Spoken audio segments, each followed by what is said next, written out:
Oke, di sini gua akan mulai menggambar lagi di bagian proses coloring. Karena untuk di bagian outline sudah. Nah, gimana sih supaya hasilnya menjadi kayak gini? Nah, kali ini gua kasih tutorialnya seperti ini. Langkah pertama setelah kalian gambar di bagian outline, kalian bisa langsung saja menggunakan tools yang namanya Ember atau langsung fill tools isi. Tapi jangan lupa kalian ambil dulu warnanya, tinggal ditap-tapkan saja. Setelah warnanya sudah merata, kalian tinggal duplikat saja, kemudian hapus outline. Dan untuk yang bagian outline pertama, itu hapus warnanya supaya warna dan outline itu terpisah.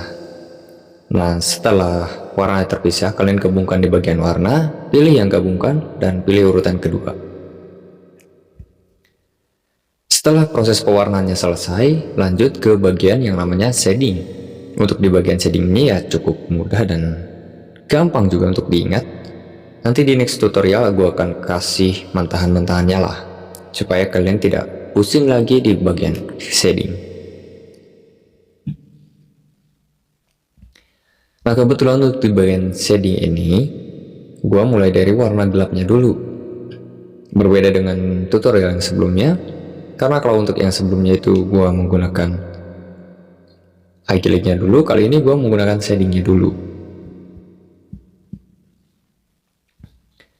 Nah, untuk di bagian shading itu, kenapa gue pakainya yang combine, supaya lebih gampang aja, lebih simple gitu, dibanding yang menggunakan segmen satu persatu. Dan juga karena kita butuh bagian lainnya juga, jadi gue menggambarnya ya menggunakan yang tool segmen digabung-gabungkan ya. Kita ambil yang bagian tengahnya aja seperti itu. Mungkin kalian yang sudah menonton video gua dari dulu sudah paham ya, tinggal kalian praktekkan saja. Dan juga buat kalian yang penonton baru, ini juga cukup gampang kok, tinggal kalian combine, pilih yang urutan keempat ya, urutan keempat, pokoknya yang isi yang kedua objek digabungkan, tapi yang pilih yang bagian tengahnya aja yang gak kehapus. Itu tinggal kalian cari aja. Apalagi buat kalian yang sudah tahu Corel Draw dan juga udah tahu Adobe Illustrasi, kalian pasti kalian akan sudah tahu lah, gak akan kebingungan lagi.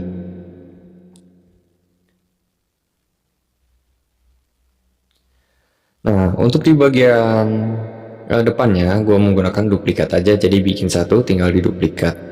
Setelah itu supaya hasilnya lebih bagus ya tinggal kalian gradasi. Oke, dan untuk bagian warna hitamnya juga, karena kebetulan satu warna. Dan jelas kalau kalian sudah perhatikan cara gue menggambar itu nggak banyak neko-neko ya. Warna putih gue menggunakan warna putih, untuk bagian hitamnya gue menggunakan warna yang sama juga, enggak gue beda-bedakan, karena ya supaya prosesnya lebih gampang aja.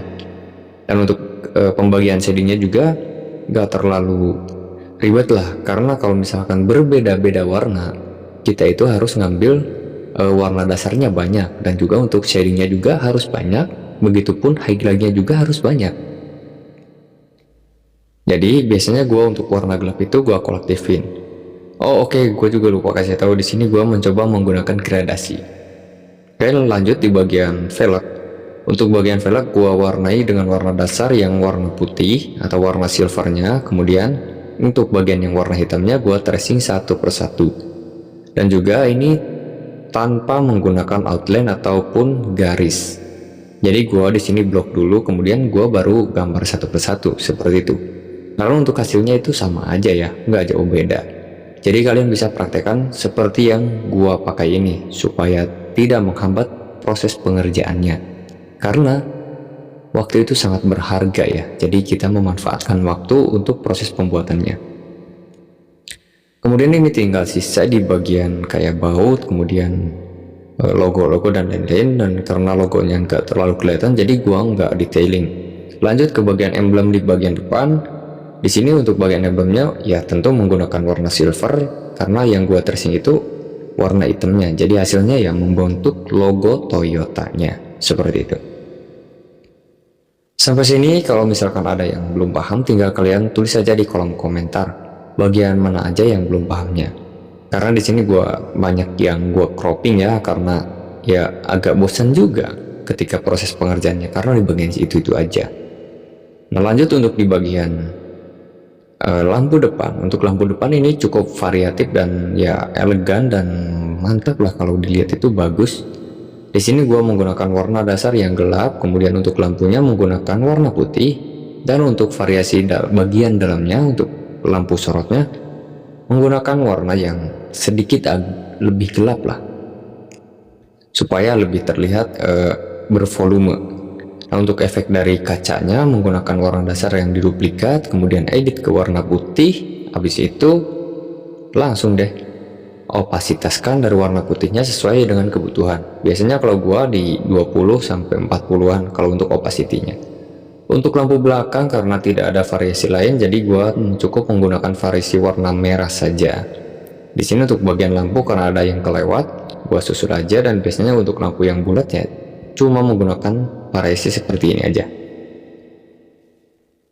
Oke, dan juga di sini karena seperti yang gue bilang, kalau warnanya deket ya biasanya gue menggunakan warna yang sama. Seperti halnya bagian aksesoris kayak gagang pintu ini, karena mirip-mirip dengan warna di bagian lampu, jadi gue simpen di satu layar. Atau biasanya lebih mudahnya gini, aksesoris kecil biasanya gue disatuin di satu layar, kayak velg, gagang pintu ataupun lampu biasanya satu layar, dan layar lainnya itu kayak bagian bodi pasti satu layar, dan kaca satu layar juga. Di sini untuk bagian kaca nggak cuma polos hitam, tapi biasanya gue menggunakan warna putih yang gue terapkan dengan cara seperti ini. Begitupun untuk yang bagian belakang menggunakan cara yang sama. Untuk sistemnya tinggal di gradien aja. Gradiennya bisa 1+1, bisa barengan. Kalau mau barengan ya seperti biasa gabungkan dulu, dan untuk gabungkannya pilih yang nomor 2. Sebenarnya untuk vektor mobil itu cukup simpel, nggak terlalu mudah dan nggak terlalu susah juga. Karena yang susah itu ya mungkin proses pengerjaannya itu lama. Kalau untuk bagian-bagiannya ya tinggal ikutin bagian mobilnya aja, karena ya udah pasti mirip. Berbeda dengan vektor wajah, karena wajah kan banyak hal yang harus dimiripkannya, dari mulai area T, kecocokan dengan warna kulit, apalagi nanti di bagian rambut, bagian highlightnya itu sangat susah. Kemudian ini tinggal bagian finishing aja, tinggal finishing di bagian ban. Sebenarnya gak perlu detail-detail sih, yang penting mirip mobilnya, dan emang yang dibikin Corolla ya jadinya Corolla, enggak yang lain. Mungkin di sini tinggal finishing aja di bagian bawah. Untuk finishing bagian bawah menggunakan tools lingkaran aja atau ellipse tools. Setelah itu tinggal kalian save aja. Mau save-nya PNG ataupun JPEG gitu terserah kalian. Oke, terima kasih. See you di next tutorial.